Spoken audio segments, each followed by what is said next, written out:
मुल्क से बाहर ले जाने से रोकने के लिए इसी माह एमनेस्टी स्कीम ला रहे हैं, हुकूमत का ऐलान। आलमी मार्केट में डॉलर की कदर में कमी, सोने की कीमतें बढ़ने लगी। दूध की कीमतों पर महाज खड़ा हो गया, इंतजामिया बेबस, शहरियों का कार्रवाई का मुतालबा। नाज़रीन, रुपया पैसा में आपको खुशामदीद कहते हैं। मैं हूं अली नासिर और आज इस मौजू के ऊपर हम गुफ्तगू करेंगे। वो है जनाब इस मुल्क के अंदर और बिलखुसूस शहर कराची के अंदर जो दूध की तरसील है, उसका सप्लाई का सिस्टम है और उसके कीमत का तयन करने का निज़ाम है, उसके बारे में बात करेंगे। बहुत ही लोग तंग हैं, मैं आपको बताऊँ, समझ में नहीं आता कि करें तो क्या करें। दूध जैसी ऐसी चीज़ जो कि बिल्कुल मैं कह सकता हूँ नेसेसिटीज़ में शामिल होती है, बेसिक ग़िज़ा समझी जा सकती है। इस खित्ते के अंदर हम लोगों के यहाँ बुलंदो बांग दावे हैं कि दुनिया को चौथी बड़ी दूध पैदावार करने वाली मुल्क और कौम है हम, लेकिन अनफॉर्चुनेटली यहाँ पर लोग दूध के लिए तड़पते हैं, परेशान होते हैं। बच्चों को दूध मैसर नहीं है और दूध की जहाँ बात हो रही है तो उसकी प्योरिटी के बारे में, उसको जज करने के मुतालिक, उसकी क्वालिटी कंट्रोल के मुतालिक और ख़ास तौर पे जो खुला दूध है उसके मुतालिक बात करनी होगी। बहुत सारी जो बातें मीटिंग्स हो रही हैं, इस सिलसिले के अंदर गुफ्तगू हो रही है और ये भी बताता जो पैक डब्बे का दूध होता है जिसके बारे में बड़ी साइंस एंड टेक्नोलॉजी के बारे में बताया जाता है। ये साइंस टेक्नोलॉजी की फलां पैकिंग की, फलां इतना गर्म किया 70 सेंटीग्रेड के ऊपर, ये वो, इसके ऊपर भी ये रिपोर्ट आ चुकी है कि बहुत सारा ऐसा दूध जो कि डब्बों में पैक और हम उसे खालिस समझ के पीते रहे हैं, वो भी बिल्कुल खालिस नहीं है। उसमें प्रॉब्लम्स हैं, उसमें सॉलिड इश्यूज़ हैं, वगैरह वगैरह बहुत सारी प्रॉब्लम्स रही हैं। और इसके अंदर अदलिया का शुक्रिया अदा करना पड़ेगा कि उन्होंने संजीदगी से इस मौजू को जो है वो और सिंसियरली इस मौजू को जो है रेज़ किया है और इसके ऊपर जो कंसर्न्स थी उनको एड्रेस किया है। ज़ाहिरी बात है चीज़ें स्ट्रीमलाइन होते होते थोड़ा टाइम लगेगा और उसके बाद जब स्ट्रीमलाइन हो जाएंगी तो फिर मैं ये कह सकता हूँ कि शायद इस मुल्क के अंदर दूध का मेयार और उसकी कीमत जो है उसका तयन सही से किया जा सकेगा।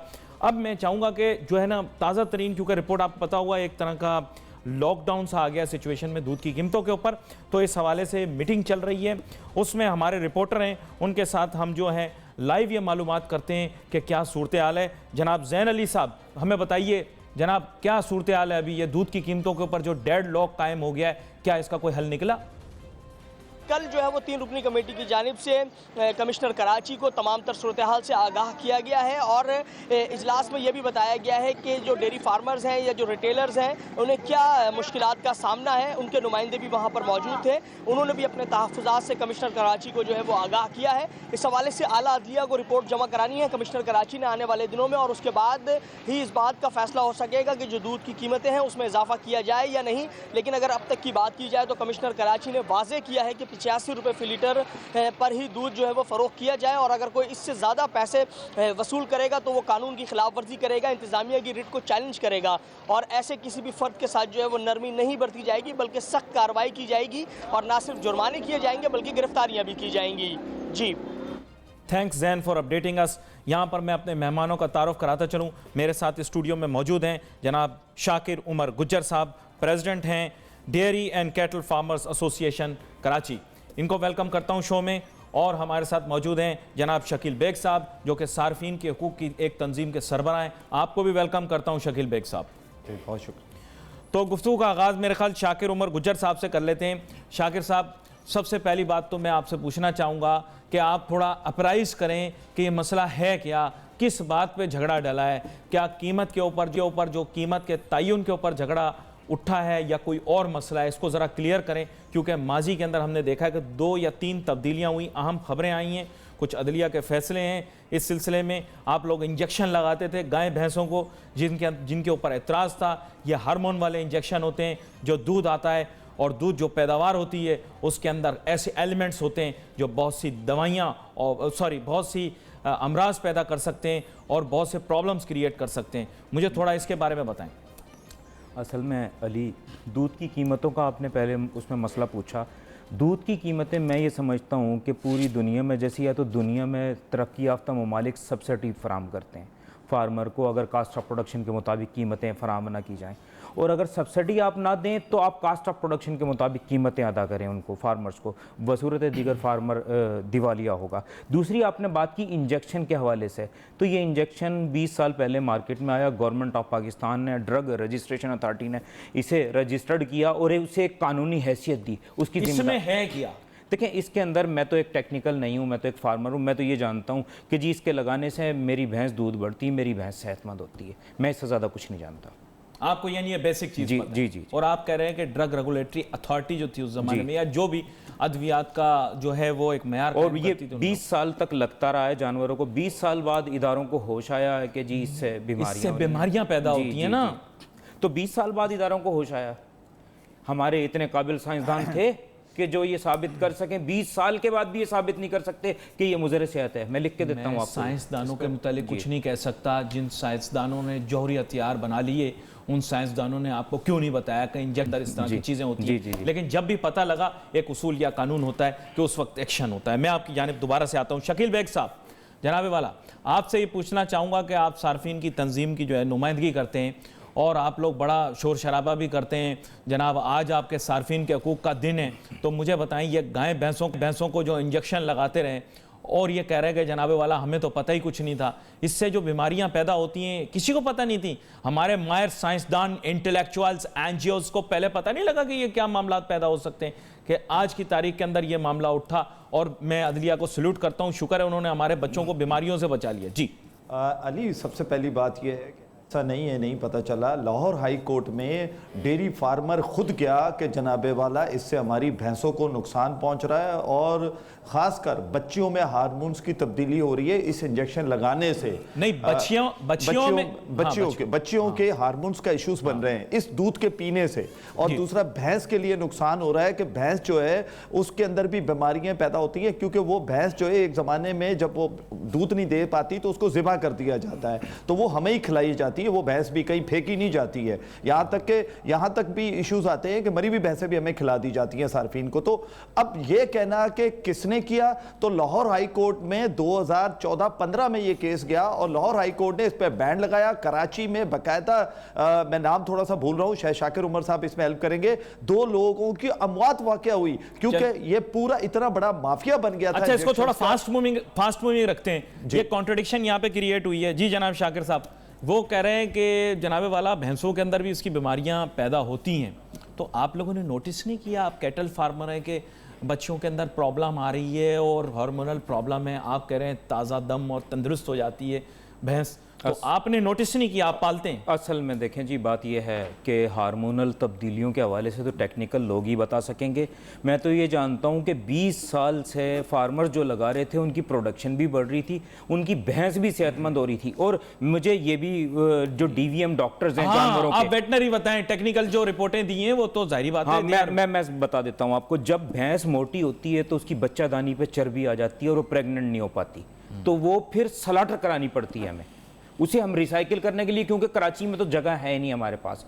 कराची के मज़ाफ़ात में इनसे हम जगह मांगते रहे कि जी जानवरों को रिसाइकिल करने के लिए जगह कम हमें दी जाए, हमें कटड़े बछड़े पालने के लिए जगह दी जाए कराची के मज़ाफ़ात में, ताकि हम दूध की कीमतें कम कर सकें। क्योंकि सबसे ज़्यादा कास्ट हमारी जानवर को जो उसका डेप्रिसिएशन है ना, चार्जेस, वो पड़ते हैं, आधी कीमत हमें पड़ती है। तो कीमत, where are you rearing and breeding your animals right now? अभी कहाँ पाल रहे हैं? अभी तो हम स्लॉटर करा देते हैं उन्हें, मतलब, लेकिन बट वेयर आर यू, मतलब किधर रखते कहाँ हैं इनको? अभी ये जो मतलब दूध पैदावार करने के लिए कहाँ पे रखते हैं? अब ये देखें, कराची में कई, पहले कोरंगी में बहुत होता था ये काम।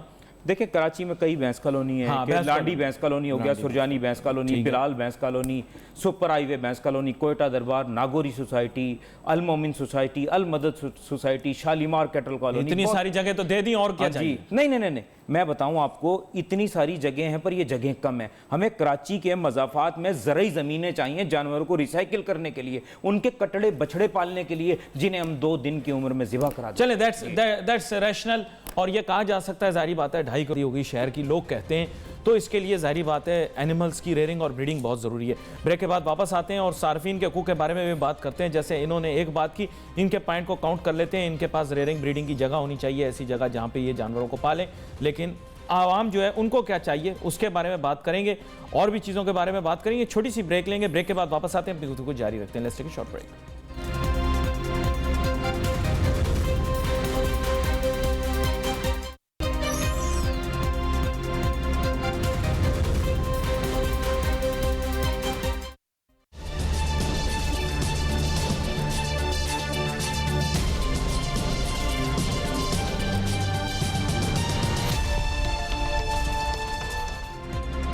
नाज़रीन, वेलकम बैक आफ्टर ब्रेक। गुफ्तगू हमारी जारी है, बात कर रहे हैं हम ये दूध की कीमतों के ऊपर जो डेड लॉक अभी तक कायम है, और हमने उसके बारे में ताज़ा तरीन सूरत हाल से भी आपको आगाह किया। इसके ऊपर बात हो रही है और प्राइसिंग मैकेनिज़्म के ऊपर बात हो रही है। बुनियादी तौर पर यही बात की मैंने कि जो हालिया फैसले हुए उनके नतीजे में जो ये मिल्क के प्रोड्यूसर्स हैं या जो भी मिडल मैन हैं या जो भी रिटेलर्स हैं, उन्होंने कंप्लेंट ये की प्रोडक्शन जो है हमारी डाउन हो गई, इसलिए हमारी प्राइसिंग जो है वो अप हो जाएगी।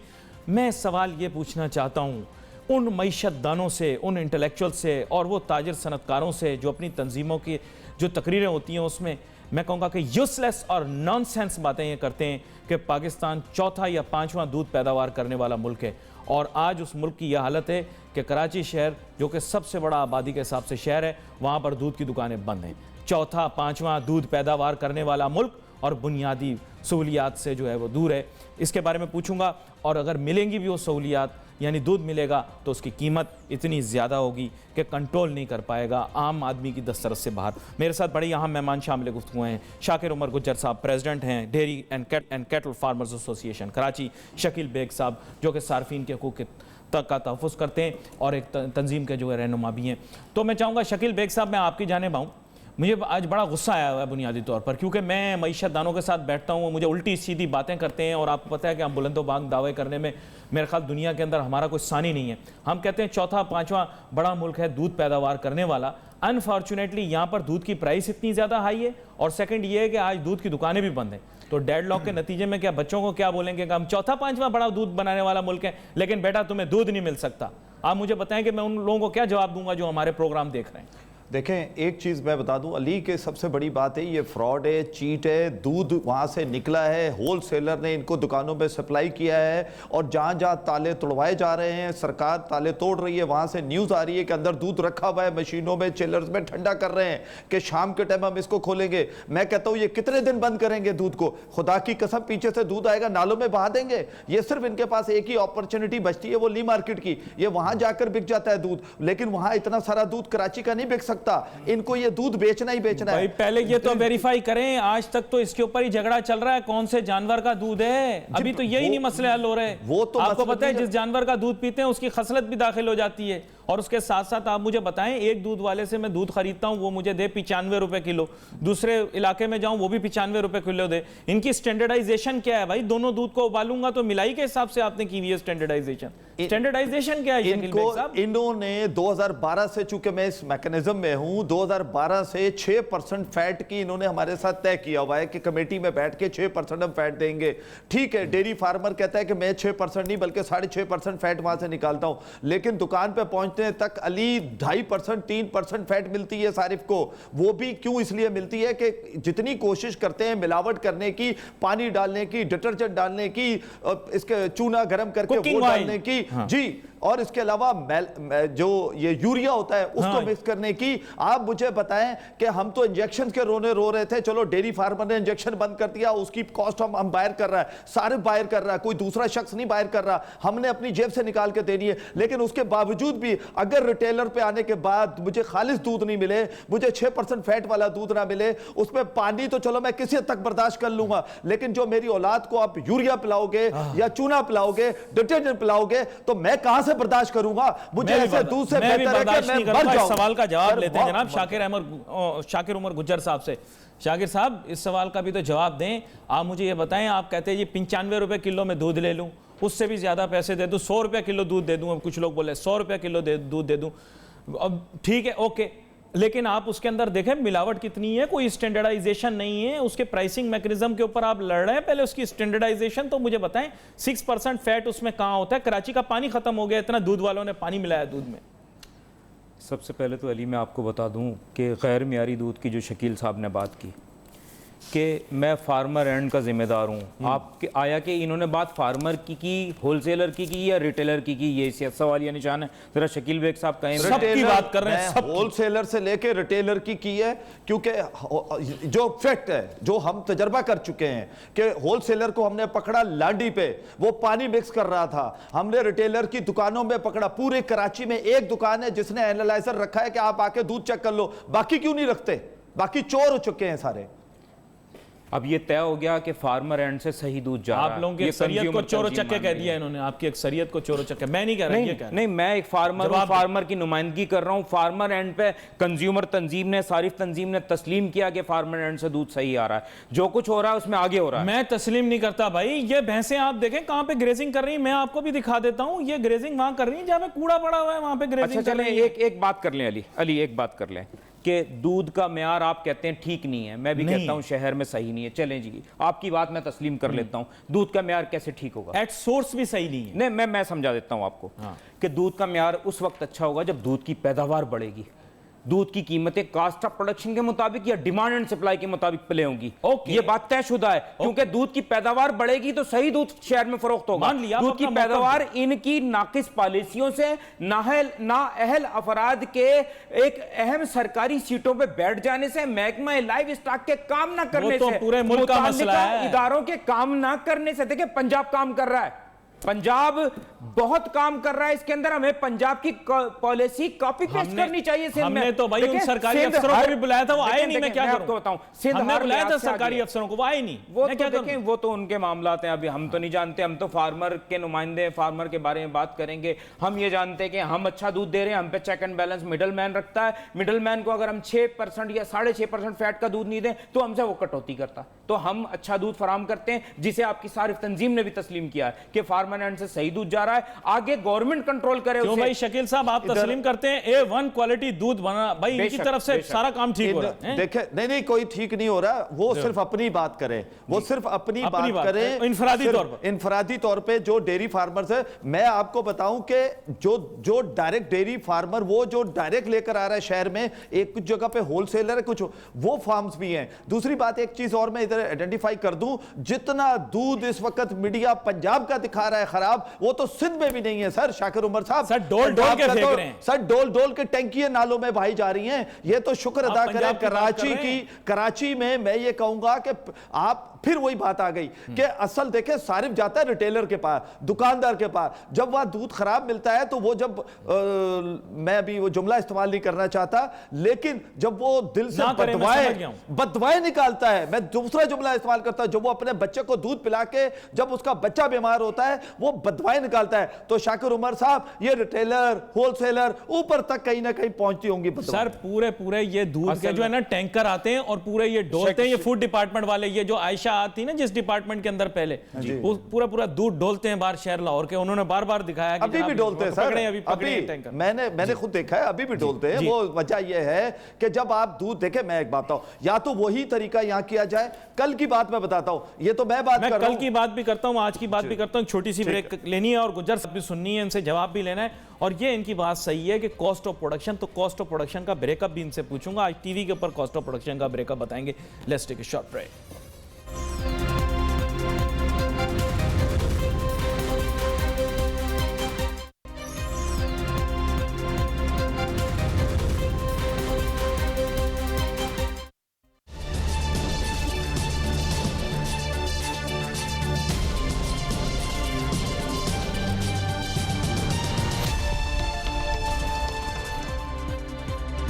नाज़रीन welcome back after the break. गुफ्तगू हमारी जारी है, बात कर रहे हैं जनाब वाला हम दूध की कीमतों के तयन के ऊपर, और उसके ऊपर जनाब एक झगड़ा खड़ा हो गया और एक बहुत बड़ा मसला बन गया, और दूध की दुकानें भी आज बंद थी।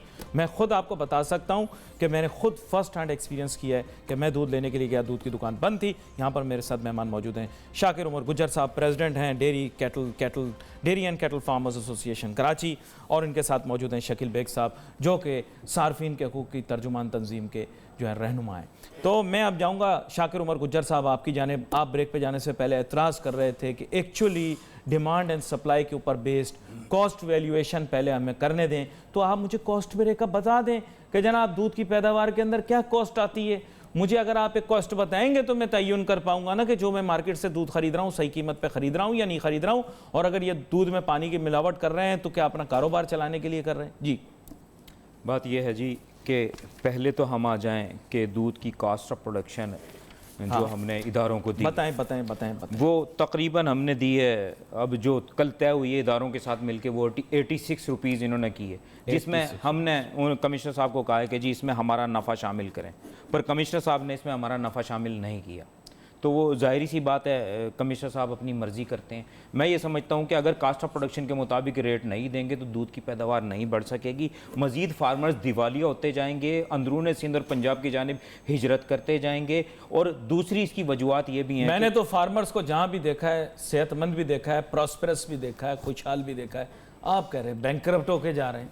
मैं देखिए ना, ये तो हकाइक हैं। आप अप्रैल और मई में दूध नहीं होगा, आपको खुद पता चल जाएगा। असल में आपको सही शक्ल नहीं दिखाई जा रही इस चीज़ की। चलें आप दिखा दें सही शक्ल। मैं आपको बता देता हूँ कि हमें दूध की पैदावार बढ़ाने के लिए हमारा मुताल्लिका महकमा है, महकमा है लाइव स्टॉक। इसमें से सबसे पहले तो हमें अहल अफराद को लाना होगा जो काम कर सकें फार्मर्स की तामीर और तरक्की के लिए, लाइव स्टॉक की तामीर और तरक्की के लिए, जो ब्रीड को इम्प्रूव करने पर काम कर सकें, जो उनके कटड़े बछड़े जैसे कि पंजाब गवर्नमेंट में बात ये हुई थी कि जी पंजाब में काम, सिंध में भी नहीं हो रहा, पंजाब में काम हो रहा। मैंने कहा, इन्होंने कहा नहीं जी सिंध में हो रहा। बात यह है हमारे पास पैमाना परखने का सिर्फ पंजाब है। हम पंजाब को देख रहे हैं कि पंजाब कट्टा पाल स्कीमें दे रहा है, लोगों में गांव देहात में मुफ्त जानवर तकसीम कर रहा है। देखें मैं आपको बताऊं, हम पंजाब में सब अच्छा हो रहा है, पंजाब में जन्नत का समय है, पंजाब बेहतरीन है। शकील बेग साहब, हर सवाल का जवाब ये है कि पंजाब में फूड कंट्रोल अथॉरिटी पंजाब की काम कर रही है, यूके बन गया है, दूध इसलिए नहीं मिल रहा क्योंकि पंजाब बड़ा खुशहाल है।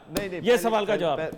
सिंध कैसे खुशहाल होगा? सिंध को खुशहाल करने के लिए इदारों को काम करना होगा। गवर्नमेंट ऑफ सिंध को नोटिस लेना होगा, वजीर आला सिंध को नोटिस लेना होगा, खुदारा नोटिस लें, महकमा लाइव स्टॉक को फाल करें, फार्मर्स की पैदावार बढ़ाएं। देखें 35% हमारी प्रोडक्शन गिरी है आरबीएसटी की बंदिश से। हम उस तरफ तो गए नहीं। अगर हम ये कहें कि हमें जी उसकी 35% कॉस्ट दे दे तो ये नाजायज हो जाएगी। हम अपनी प्रोडक्शन को बढ़ाएंगे पर गवर्नमेंट मालियाती इदारों को इन करे, हमारे साथ काम करे, हमारी मदद करे। गवर्नमेंट ऑफ सिंध कोऑपरेट नहीं कर रही, पंजाब जो है जन्नत बन गई। मैं एक छोटी सी बात करूंगा कि हमने जो पंजाब के हवाले से ये भी बात की कि पंजाब में दूध बरामद हो रहा, वो पंजाब फूड अथॉरिटी कर रही, सिंध फूड अथॉरिटी ने अभी तक कोई बरामदगी नहीं की। नहीं है ही नहीं ना फूड अथॉरिटी। तो बनवाए ना, आपका काम है, बनवाए ना। बन रही है, हमारा काम है। जैसे आप कह रहे हैं ना कि आप लाइव स्टॉक के फंक्शन करना हमारा गवर्नमेंट का काम है। अली ये कहते हैं बन रही है, वो कहते हैं हमने माना कि तगाफुल न करोगे फिर भी खाक हो जाएंगे हम, तुमको खबर होने तक सिंध तबाह हो जाएगा जितने बनेगी। ये क्या बात? सर जब गवाला शायर हो जाए ना, इसका मतलब है कोई मसला तो है। नहीं मसला तो है, लेकिन मैं भी एक बात बता दूं, मसाइल तो है इसमें। हम कोई मसाइल से रूगर्दानी नहीं कर रहे। हम ये नहीं कह रहे कि ये भी पूरा जन्नत है सिर्फ। हम ये नहीं कह रहे। अथॉरिटी के लिए आवाज उठाएंगे, सारिफ के लिए आवाज उठा रहे हैं। कल होलसेलर काम, वो होलसेलर ने जब बात शुरू की, किसी सारिफ तंजीम ने बात की नहीं की। जब फार्मर जो दिवालिया हो रहा है, फार्मर जब बात कर रहा था, हर सारिफ तंजीम, हर पटिशनर, हर डीसी खड़ा होकर हमारे यहाँ फिट हो गए थे। बात ये है, अच्छा अब मैं बोलूंगा, सार्फिन आपका दूध खरीदते हैं, आप अगर आज सार्फिन आप दूध नहीं बेच सकते, आपका दूध नहीं आ सकता है। मेरी बात सुनिए, गलत बात कर रहे हैं आप इल्जाम लगा रहे हैं कंज्यूमर बॉडीज के ऊपर। आप बड़ा खतरनाक इल्जाम लगा रहे हैं। हमने होलसेलर ने 7 रुपए 30 पैसे फाइट किए थे। आपने कोई बात नहीं की होलसेलर के सामने। बिल्कुल आप गलत बात कर रहे हैं, आप गलत बात कर रहे हैं। नफा था, देखें वो नाजायज करता है, रिटेलर का इस्तेमाल भी मिडलमैन कर रहा है, नाजायज मुनाफा ले रहा है होलसेलर। हमारा कसूर है, हमने कसूर है। आपके भी जो रखे गए फिर वो भी गलत है, उसके रखे गए वो भी गलत है। सारा कसूर कंज्यूमर का है। दूध खरीदे कंज्यूमर खरीदे, खराब दूध खरीदे कंज्यूमर खरीदे, वहां 4.25 रुपए 4.5 से 4.25 रुपए पे लेकर आए। हम बैठ के कम्युनिकेशन करके वो बता रहे हैं ये इतना परसेंट जा रहा है। बैठे हुए देखते हैं, आप गलत बात आएगी थोड़ी बहुत। नहीं सर इस तरह ना करें, ज्यादती कर दे कि हमने होलसेलर के मामले में नहीं बोला। क्यों नहीं बोला? आप कहा थे नहीं, इनके बोलने से नहीं होता, इनके बोलने से नहीं, नाजायज आपने नहीं बोला। हमने उनको सबसे पहले उसमें पकड़ा कि आप बचत कैसे कर रहे हैं, आपने नोट नहीं किया। वो तो कमिश्नर साहब ने की के जी ऐसे नहीं ऐसे। यहाँ पे चले, ये बहस हमने किसी और दिन के लिए रखी। हम एक दूसरे के सामने जरूर ये बात रखेंगे कि जनाब वाला, लेकिन मेरा आम बहुत सारिफ, गलत- मेरा गलत शकील इल्जाम। बेग साहब, आज सारिफीन का अहम दिन, आज जो है आलमी दिन है सारिफीन का। ये हम अगले दिन के लिए झगड़ा रखते हैं। मुझे सिर्फ ये बता दें, सारिफ मुझसे पूछेगा ये प्रोग्राम खत्म, मुझे दूध सस्ता मिला कि नहीं मिला, मुझे सिर्फ इतना बता दें। खैर, प्रोग्राम का मेरे जो है वक्त बड़ा जो है मुख्तसर होता है, मैं कोशिश करता हूँ इसके अंदर बहुत सारे मौजूद कवर हो जाएं। आप दोनों मेहमानों को दोबारा से मदऊ करूंगा। We wait for your messages on Facebook. यहाँ पे अली नासिर हमारी टीम को इजाजत दीजिए। अल्लाह हाफिज़।